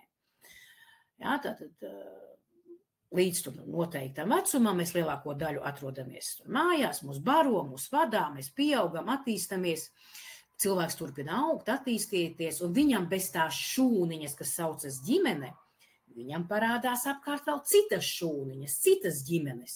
Un viņš sāk sadarboties ar citām ģimenēm, un viņš sāk skatīties, kā tur attiecās pret bērniem, kā tas tur ir attiecības citās ģimenēs. Vai, piemēram, viņš sāk iet skolā, viņš sāk sadarboties ar citiem bērniem, ar skolotājiem. Bet tad, kad bērns viņam ir 5 gadi, viņam nav nekādas vēl saprates. Mēs esam bagāti, neesam nabadzīgi, kādi mēs vispār esam. Nu, esam. Bet esot jau tad, kad jau mēs sākam iet skolā, pusaudzis jau vairāk saprotu. Ja? Un tad es kā bērns saprotu, ja, piemēram, ir tāda piramīda, ja, kur augšā ir, kā es esmu vērts, un lejā neesmu vērts. Un tad es saprotu, ka, tam puikam ir ritenis, man nav riteņa, tad laikam mani tā nemīl. Laikam to puiku mīl vairāk, tāpēc nopirka riteni. Tas nekas, ka viņam vajadzēs zubrīties līdz rītam, lai to riteni nopelnītu, un pēc tam viņš ar neirozēm izaugs. Mani nemīl. Tas nekas, ka tev vecāki nelika zubrīties, un pēc tam tu par normālu cilvēku izaugsim. Nē, man riteni nenopirka, tā tad mani nemīl. Nu, es jau nesaku, ka visiem, kuriem lika zubrīties, neizaug par normāliem cilvēkiem, bet, nu, lielākā daļa nav īsti normāli, ja? Tas nav normāli zubrīties visu laiku. Un tātad bērnam, tad, kad viņš jau redz citas ģimenes, citus bērnus, viņam ir jau sapratne, kādā ģimenē viņš aug, un viņam var būt vai nu vienalga, vai viņam arī tas varētu būt traumējoši. Kāpēc? Tāpēc, ka pusaudzis tas ir tāds etaps, kad psihe jau ir nostabilizējusies, loģiskā domāšana sāk darboties, bet naudu viņš vēl nevar nopelnīt. Jā, tad es gribu, naudas man nav. Strādātāji es arī vēl nevaru iet, kurš mani ņems, jā, 13, 14 gados. Un pusaudzim tur apmēram 13, 14, 15 gados viņš jūt, ka viņš ir kā sprostā, ka viņš šo situāciju nevar izmainīt, un ar to kaut kā vajag dzīvot. Un ja mēs atgriezīsimies pa soli atpakaļ, un ja pusaudzis jūtās kā sprostā un neko nespēja mainīt savā ģimenē, un viņš ir izaudzis ģimenē, kur mammai problēmas ar pašvērtējumu, tētim problēmas ar pašvērtējumu, viņi neko īpašu nav sasnieguši, tad visdrīzāk, bet tas nav 100 punkti, tad visdrīzāk viņš arī turpinās tādu scenāriju. Ja? Bet tas nav 100 punkti. Un 4. etaps tas jau tas, ka mēs jau pieaugušie. Ja? Pieaugušies viņš izveidojas savu ģimeni, kur ir es plus viņš vai viņa. Ja? mums ir ģimene, es esmu kļuvis pieaudzis, es esmu kaut kur starp tiem citiem aplīšiem, attiecībām, ja? Bet, ja man bija vecāki, kuriem paši bija ar normālu pašvērtējumu, tad es jūtu, ka es neesmu viens pats, kad aiz manis ir ģimene, aiz manis ir dzimta, kura mani atbalsta, tad es nejūtos viens pats šajā pasaulē. Un tāpēc, ja tu esi pieaudzis un tu pēc tam radīsi bērnus, tad viņi arī ies pa to schēmu, ja, jo vecākiem normāls pašvērtējums, man normāls pašvērtējums. Piemēram, kāpēc ir cilvēki, kuri interesējās, kāda ir nākamā vīra vai sievas ģimene, ja, kādi tur ir bijuši vectēvi, vecmammas, ja, kādas slimības, vai tur nav alkoholiķi, vai prātā jukuši, vai narkomāni, vai pašnāvnieki, ja, jo viņi grib zināt, ar kādu bagāžu tas cilvēks nāk, ar kādu pašvērtējumu viņš nāk. Ja, jo mēs visi esam tā saucamie pagātnes produkti. Bet, vairāk par šo pašvērtēšanas veidošanos etapiem mēs runāsim tālāk jau kursā. Teorija no manis ir viss. Ja jums ir kādi jautājumi, jautājiet.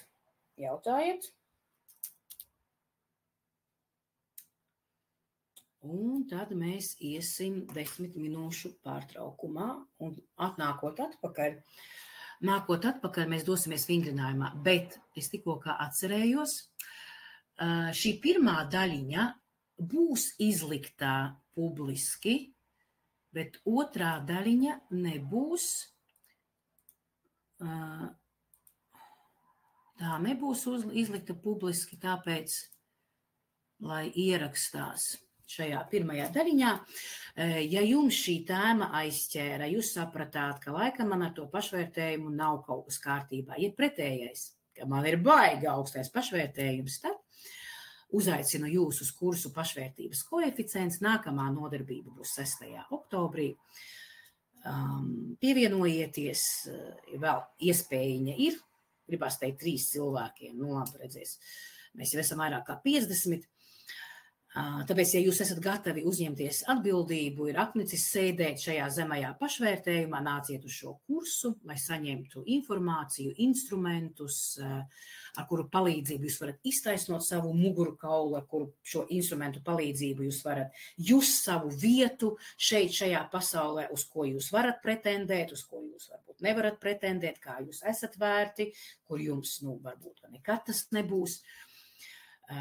Lai jums parādītos uz lūpām smaids, iekšējais miers, kā ar mani viss ir kārtībā. Ok, uzrakstiet, kā jums šī pirmā daļiņa, kā jūs jūtaties, un tad mēs iesim pārtraukumā.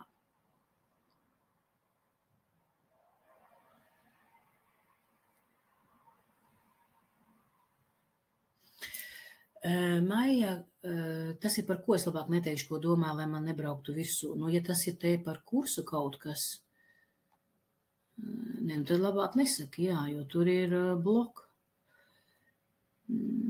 Tā.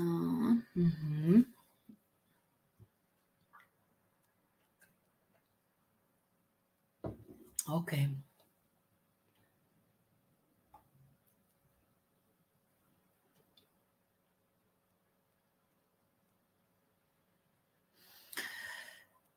Šīs 10 minūtes, kamēr mēs būsiet pārtraukumā, pasēdiet, pālpojiet, neapspiediet to informāciju, ja, ielaidiet šo informāciju sevi, pālpojiet ar to, lai viņā neizstumiet no sevis ārā. Jo jūsu zemapziņa atveda jūs uz šo kursu, lai jūs saņemtu šo informāciju. Tāpēc pasēdiet, pālpojiet, neskrieniet ar kādas 3 minūtītes, pārvāriet, ja, šo informāciju.